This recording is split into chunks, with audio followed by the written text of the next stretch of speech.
છોટાઉદેપુર શહેરમાં ધોધમાર વરસાદ, અનેક વિસ્તારોમાં ભરાયા પાણી, સોસાયટીઓમાં પાણી ભરાતા લોકોને હાલાકી.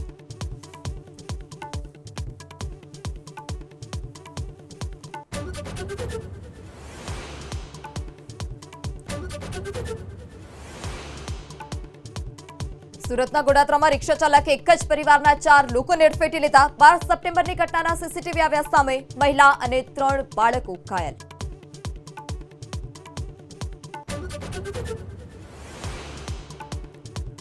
બિસ્માર રસ્તાને લઈ મોરબીમાં લોકોમાં આક્રોશ. મોરબી નવલખી હાઈવે પર ચક્કાજામ, વહેલી તકે સમારકામની લોકોની માંગ.